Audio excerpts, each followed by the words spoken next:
মদিনার মাটি রে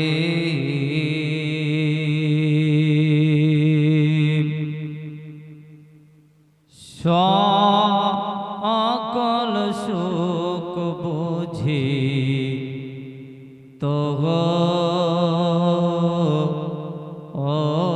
কপালে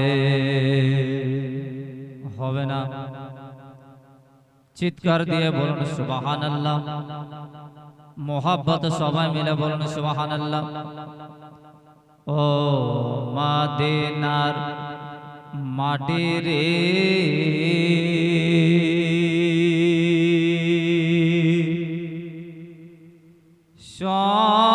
সকল সুখ বুঝি তোর কপালে ও মদিনা রে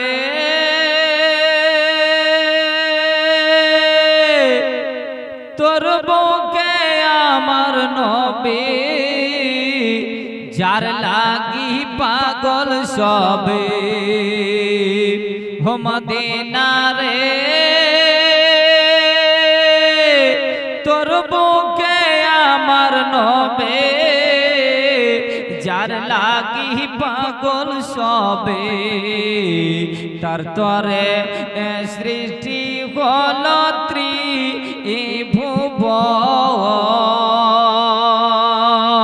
ত্রিভুবন ও মদিনা রে তোর বুকে আমার নবে যার লাগি পাগল সবে তার তরে সৃষ্টি হল ত্রিভুবন কান্দি আমি সারাক্ষণে কখন যাব সেখানে জোরসে বল মোহাব্বতে সবাই মিলে বলুন সুবহানাল্লাহ কান্দি আমি সারাক্ষণে কখন যাব সেখানে সগে না আমার প্রাণে উমা দিনার মাটি রে সকল সুখ বুঝি তোর কপালে ও মদিনা রে পাখি যদি হতাম আমি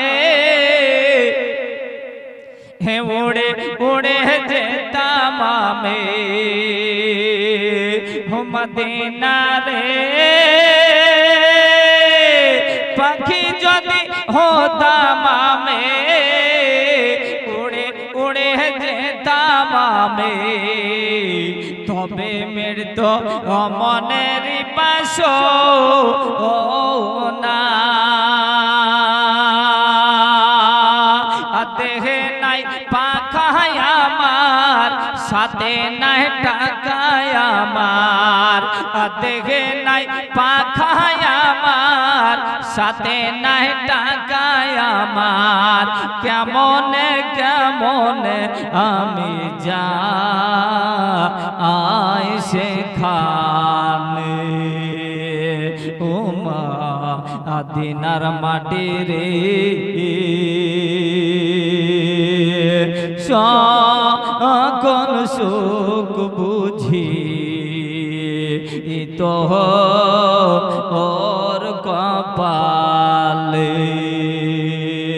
ও মদিনার মাটি রে সকল সুখ বুঝি তোর কপালে আল্লাহুম্মা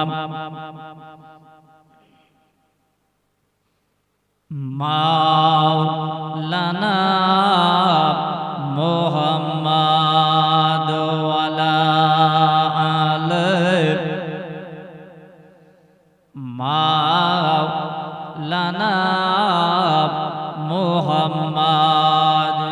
সাল্লাল্লাহু তাআলা আলাইহি ওয়াসাল্লাম। বেরাদার আমার বাপজি, আমার ভাইরা, আমার বন্ধুরা, আল্লাহ পাক আল্লাহ তাআলা নিজের বন্ধু হযরতে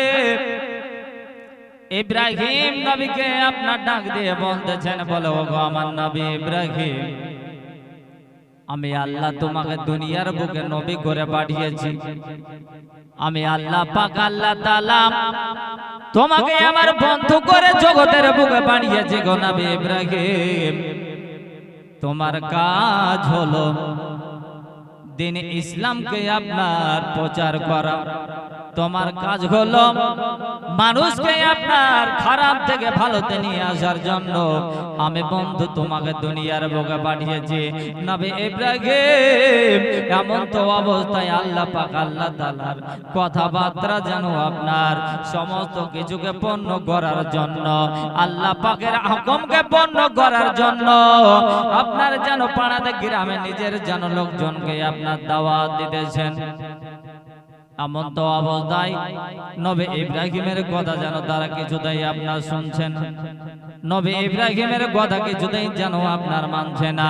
কেননা আপনার তারা আপনার দেবদেবের পূজা করে, তারা আপনার যেন আগুন পূজা করে, তারা আপনার গাছকে পূজা করে, তাদের ধর্ম কিন্তু আপনার ত্যাগ করতে চায় না। এমন তো অবস্থায় যেন হঠাৎ একদিন কিন্তু ওই আপনার যেন বেধর্মীকের তাদের বাবা একদিন আপনার একটা পূজা ছিল, সবাই কিন্তু গ্রাম ছেড়ে সবাই কিন্তু আপনার ওই মেলা দেখতে গিয়েছিল।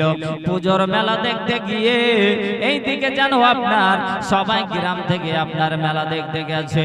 আর আমার নবী ইব্রাহিম খলিলুল্লাহ সেই দিন করেছেন কি, আপনার কিছু সংখ্যা ভোগ নিয়ে গিয়ে মন্দিরে যাওয়ার পরে পুজোগুলোকে দেবতাগুলোকে বলতেছে, বলো ওগো দেবতা, আমাদের পূজা আমি তোমার কাছে এসেছি, আজ যদি তুমি আমার কথা শুনে নাও, আজকে যদি তুমি আমার কথাকে মেনে নাও, তাহলে আমিও কিন্তু আমার এক আল্লাহকে মানার আপনার বাদ দিয়ে আমি তোমাকে আপনার আল্লাহ বলে মানে নেব, আল্লাহ বলে তোমাকে খোদা বলে মেনে নেব।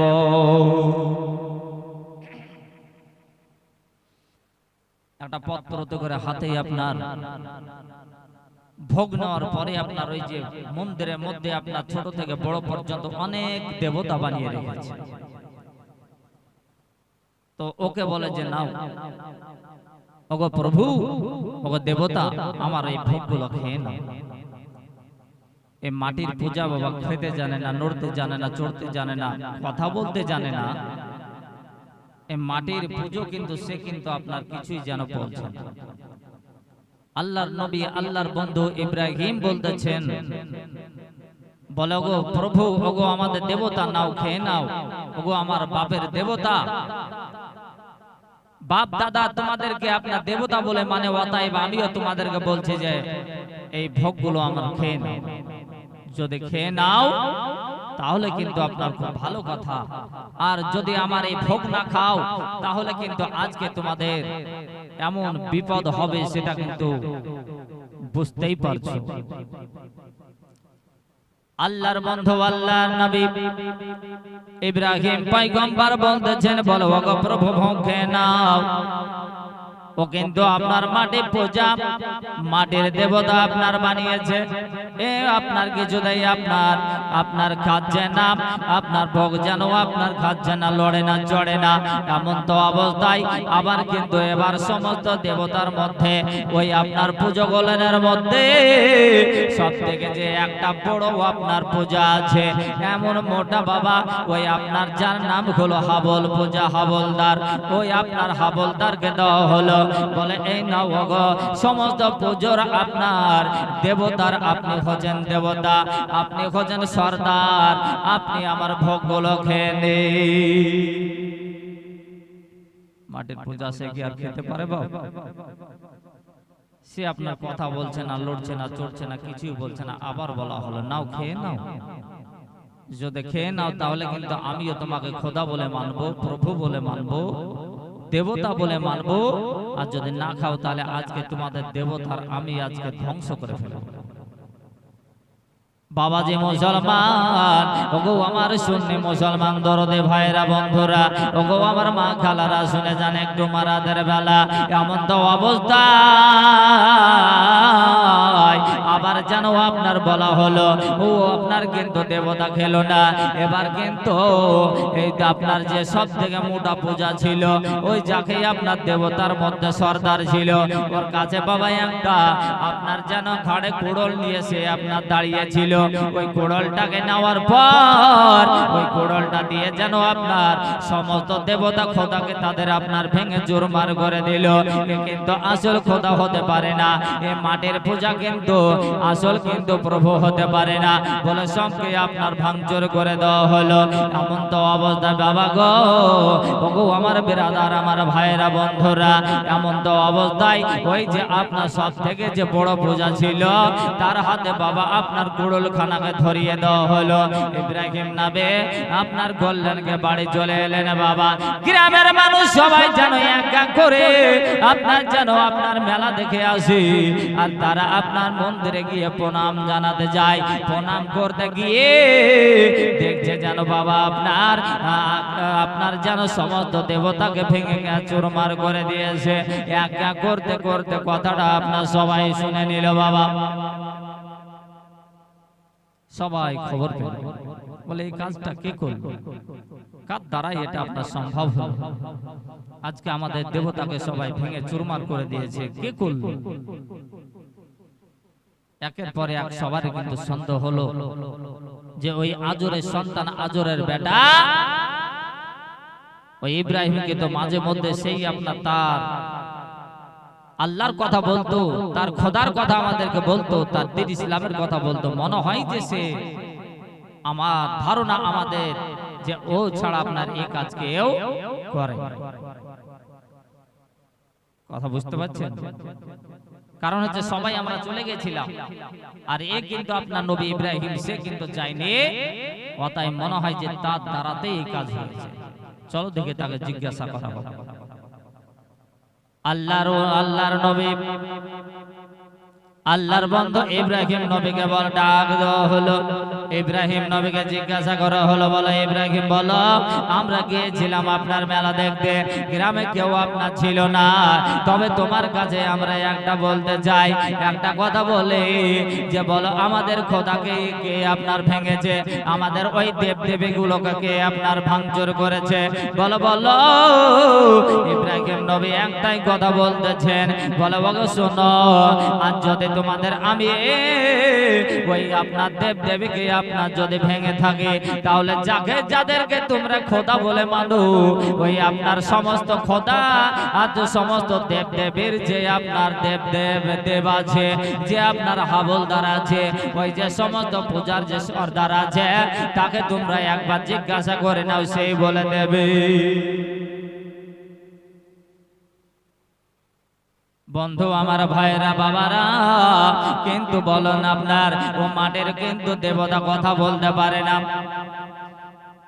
সবার কিন্তু সন্দেহ হলো ওগো নবী ইব্রাহিম আমাদের খোদা কথা বলতে পারে না, আমাদের খোদা আমাদের প্রভু কিন্তু আপনার লড়তে পারে না, কিভাবে আপনার সম্ভব হবে এটা বলার? বলে না না, আমাদের খোদা আপনার এই কথা আপনার বলতে পারবে না। বলে যে বলতে পারে না তাকে আপনারা কিভাবে আপনার খোদা বলে দাবি করেন, কিভাবে আপনার তাকে আপনার দেবতা বলে আপনার দাবি করেন? ওগো এমন তো অবস্থায় আপনার যেন এইভাবে আসতে আসতে ওই তখনকার বাদশাহ, ওই মুলুকের বাদশাহ ছিল নমরুদ, নমরুদের কাছে আপনার কানে খবর দেওয়া হলো। নমরুদ রেগে আগুন হয়ে গেছে, নমরুদ বলতেছে ওই নবী ইব্রাহিমকে ধরে নিয়ে এসো।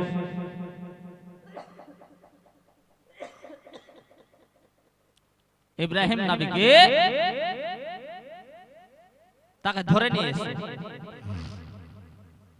নবী ইব্রাহিমকে মারার জন্য বোঝা গেল যে যদি আপনার নবী ইব্রাহিমকে নিয়ে যাওয়া যায় তো তাকে শেষ করে দেবে।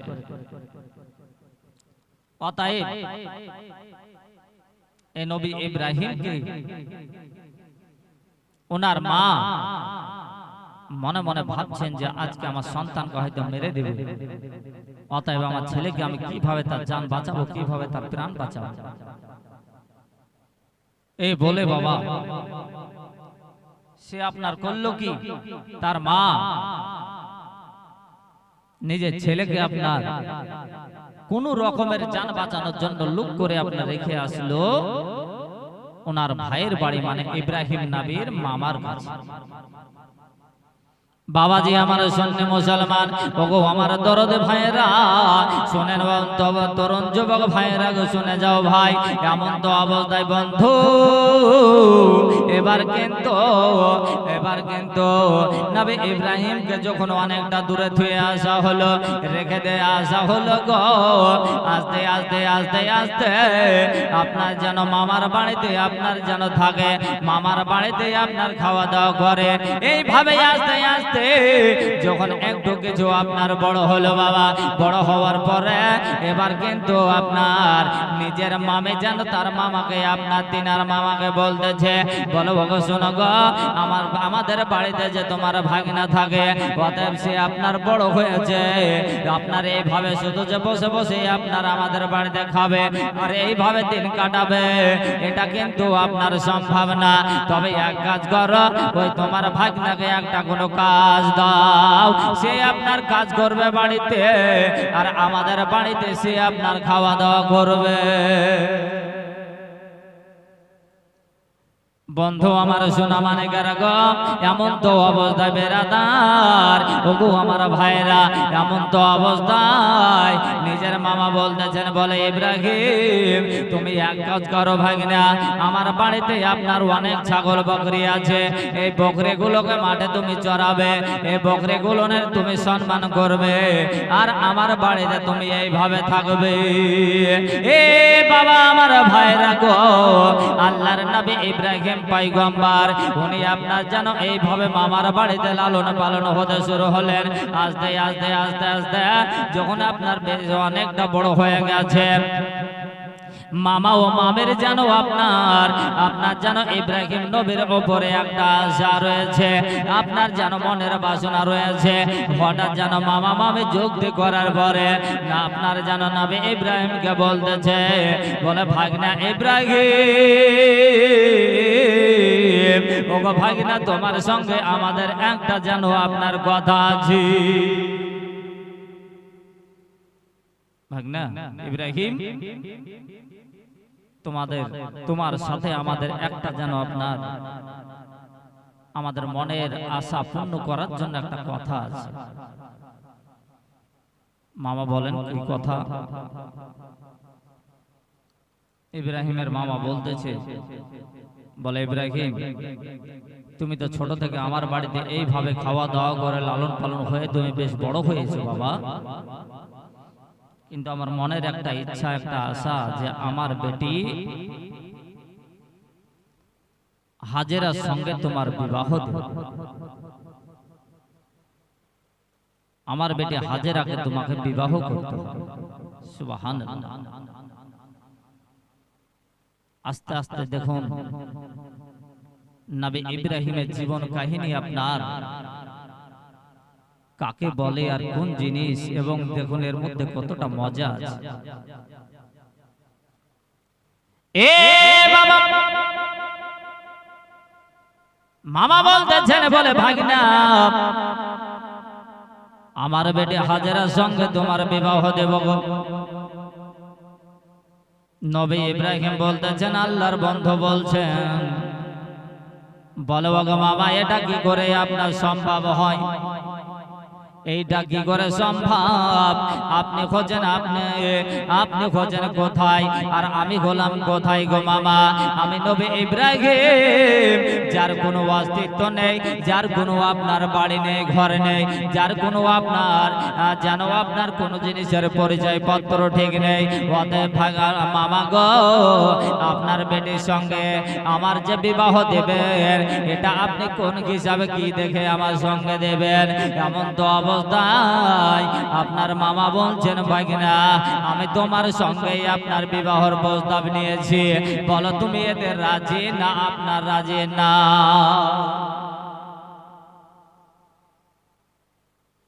আল্লাহ নবী ইব্রাহিম খলিলুল্লাহ নিচে চিন্তা করছেন, আল্লাহ কি করব?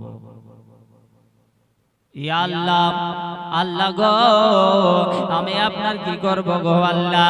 আল্লাহ পাক আল্লাহ তাআলা আমার নবী ইব্রাহিমকে জানো আপনার হুকুম দিয়ে দিয়েছেন, বলে নবী ইব্রাহিম আমি তোমার সঙ্গে আমার হাজেরার বিয়েকে আমি আল্লাহ কবুল করে নিয়েছি, বলেন সুবহানাল্লাহ। এ আমার বাবাজি, আমার মুসলমান, আল্লাহ নবীদের বিবাহ আল্লাহর তরফ থেকে আপনার জানো আগেই আপনার ঘোষণা হয়ে যায়, বলেন সুবহানাল্লাহ। এ বাবা আমার ভাইরা, এমন তো অবস্থায় আমার নবী ইব্রাহিম যেন আপনার বলতেছেন, বলে মামা গো আপনার বেটির সঙ্গে আমি যে হাজেরাকে বিবাহ করব, আমার তো আপনার তেল মোহর দেওয়ার মতো আমার তো কোনো জিনিস নেই গো মামা গো, আপনার বেটিকে আমি কি দিয়ে তেল মোহর দিয়ে আমি বিবাহ করব? ইব্রাহিমের মামা বলতেছে, ভাগনা এ নিয়ে তোমাকে আপনার চিন্তা করতে হবে না, কেননা আমি তোমার জন্য ব্যবস্থা করে দিয়েছি। ভাগনা তুমি যে ছাগল গরু আপনার চড়াও, যে বকরিগুলো তুমি লালন পালন সেবা করো, ওই বকরিগুলোর এই বছর যে আপনার খাসি হবে, যে ছাগলের বাচ্চা আপনার পুরুষ বাচ্চা হবে, আমি তোমাকে কথা দিলাম, যাও ভাগনা সেগুলো তোমাকে আমি দিয়ে দিলাম, বলেন সুবহানাল্লাহ। আল্লাহর কি হুকুম, আল্লাহর কি মহিমা। সেই বছরে যে বকরি গোলানের বাচ্চা হলো, তো প্রত্যেকটা ছাগলের বাচ্চা কিন্তু আপনার দুটো হোক তিনটা হোক যাই হোক সবই কিন্তু আপনার পুরুষ বাচ্চা, খাসি বাচ্চা, বলেন সুবহানাল্লাহ। বন্ধু আমার ভাইরা, আল্লাহর হুকুম হয়ে গেছে, এর জন্য যে আপনার প্রত্যেকটা ইব্রাহিম নবী যে ছাগলগুলোকে আপনার লালন পালন করে, ওই সমস্ত ছাগল গোলানের আপনার যে বাচ্চা হয়, তো প্রত্যেকটা বাচ্চায় কিন্তু আপনার খাসি বাচ্চা হয়, প্রত্যেকটা বাচ্চা আপনার বকরির যে হয়, তো আপনার সমস্ত বাচ্চায় কিন্তু আপনার যেন পুরুষ বাচ্চা হয়, বলেন সুবহানাল্লাহ।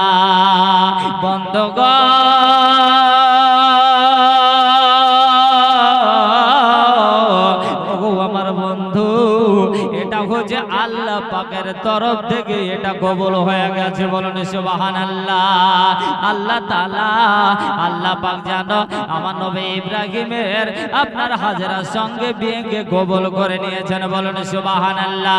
বন্ধু আমার ভাইরা, ওগো আমার বাবাজি, মুসলমান দরদিরা গো, এমন তো অবস্থায় জানো আপনার আস্তে আস্তে আস্তে আস্তে দিনের পর দিন কেটে যায়, করতে করতে হঠাৎ জানো নবী ইব্রাহিম নিজের বিবি সাহাবাকে বলছেন, বলো ওগো আমার হাজেরা, শোনো গো হাজেরা, আমি হচ্ছি আল্লাহর নবী, অতএব আল্লাহ পাক আল্লাহ তাআলা আমাকে যে দুনিয়ার বুকে পাঠিয়েছেন, এটা আল্লাহ পাকের যেন একটা ইচ্ছা আছে। আল্লাহ পাক যে জন্য আমাকে পাঠিয়েছেন গো হাজেরা, আমাকে আপনার সেই জন্য আমাকে আপনার সেই রাস্তায় আপনার যেতে হবে। হাজেরা তুমি এক কাজ করো, তুমি তোমার বাবার বাড়িতে কিছুদিন থাকো, আমাকে আবার নিজের দেশে ফিরে যেতে হবে, কেননা আমার বাবা মা আত্মীয় স্বজন গ্রামবাসী তারা আপনার কালমা পড়েনি, অমুসলিম আছে, অতএব তাদেরকে খারাপের পথ থেকে ভালোর পথে আপনারা আনতে হবে, তাদেরকে আপনার ইসলাম ধর্ম প্রচার করাতে হবে, তাদেরকে কালমার দাওয়াত দিতে হবে, কালমার পড়াতে হবে, বলেন সুবহানাল্লাহ। বাপজি আমার